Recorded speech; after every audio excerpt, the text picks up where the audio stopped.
Hello. Before I start part two, I thought I'd tell you a little bit of the story behind this link belt. It was owned by an old guy who used it for crushing cars. And the young man who owns it now, he had bought the property and everything on the property. He had been friends with this old guy for most all of his life, and when the guy passed away, he bought the property. He remembers it running years ago, and he told me it's probably since 1988 when it ran.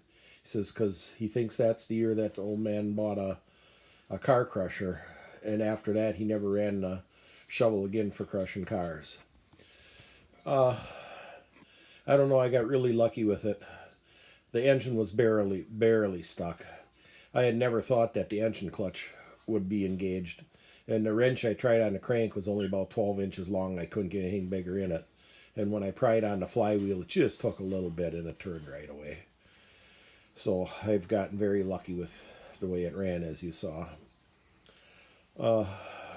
So now we know it was like 32 years. It's almost unbelievable that it started so easily. And it was kind of unusual. The engine clutch was engaged. The ignition switch was on. And when I looked in the gas tank, it was empty except for a little bit that wouldn't drain out because the drain on the tank isn't all the way on the bottom.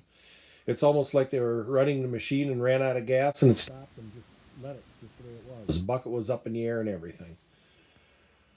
But things are going real good so far, and now I'm going to show you the second part, more of the video of me getting it running. I hope you enjoy it. Let's see if it'll start again.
It's almost unbelievable. Here we go again. Ignition.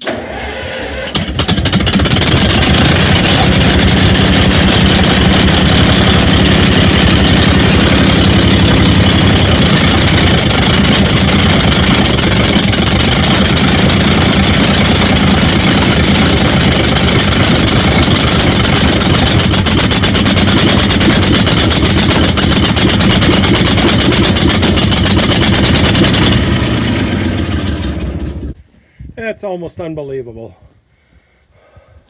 I must be living right. Well, this radiator hose was cut here for some reason. I just went and found a piece of pipe and stuck it in there. I only had one hose clamp, but that should do it.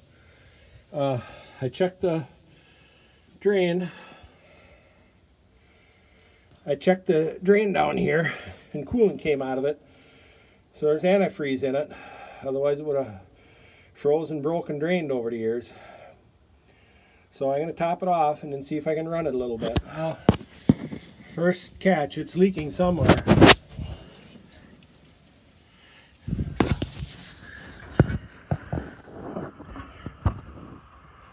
I'm going to hold the camera under there, see if I can see it that way.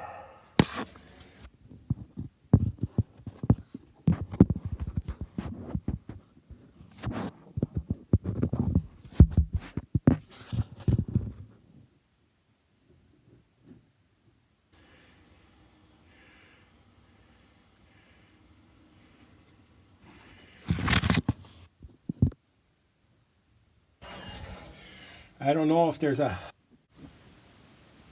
packing nut on that end of the water pump or not. Can't see. Well, I've been pounding on the clutches. They're all external band clutches. And so far the only one that hasn't come loose is the hoist clutch. I'm going to try and get that one loose.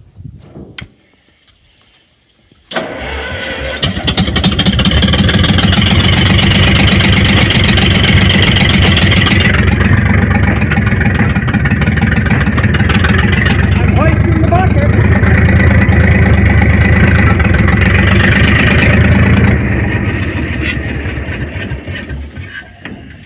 I'm going to keep pounding on this band.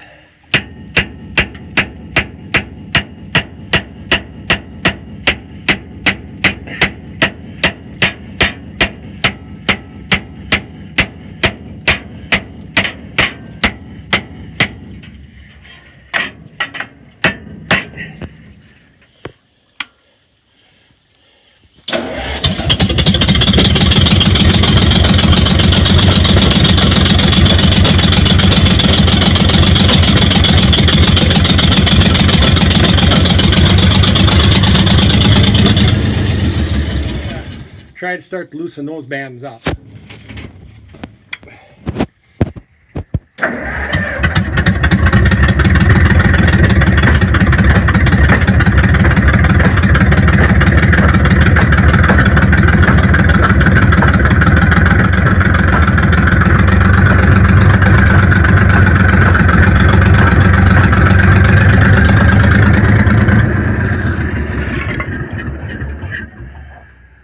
I loosened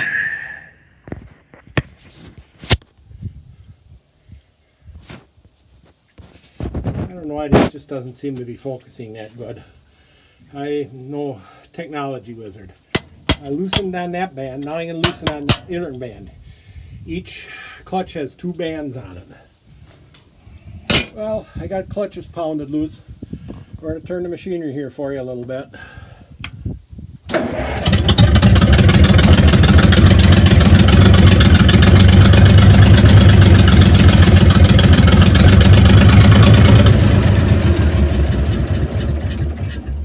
Pretty cool. Stick. I'm going to see if I can get the brake release so I can drop the dipper stick.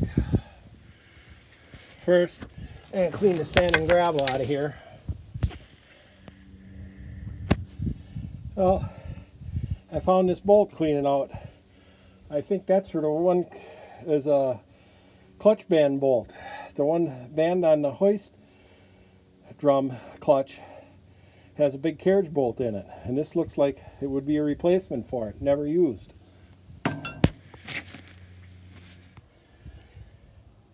Not everything can be perfect.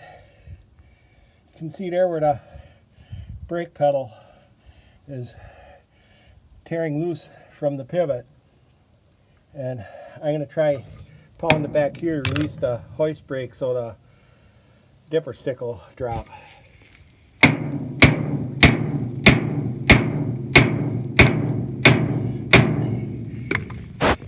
I was goofed up there.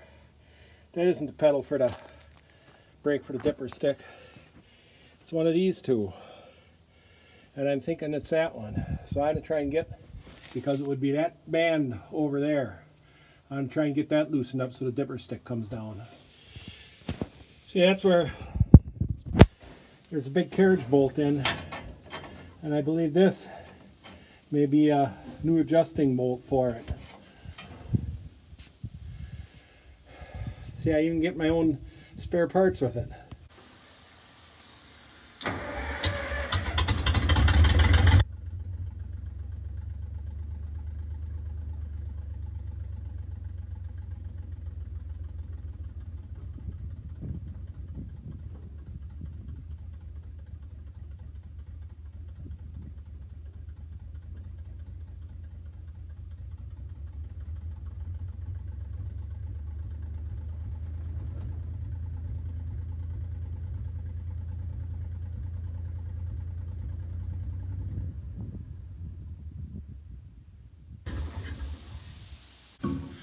Well, I am very pleased. I got here about 10 after 9 and it's now 10 after 1. I couldn't be happier about the results. But I got to take the water pump off. The water pump is leaking. But I think that's all I'm going to do on the rest. Well, as I said, the water pump was leaking. I got it off and apart. And you see it's probably some kind of a carbon, whatever they use them days, material washer for a seal, and that's broke. So I'll be taking the water pump home to fix that before I come back. Well, you can see this is where the housing goes in, the water pump housing, generator or distributor drive. I had to take the generator off to get at the bolts for the distributor drive. Take out that gear housing with the distributor and the water pump. But to get that off, I had to take the oil filler tube loose.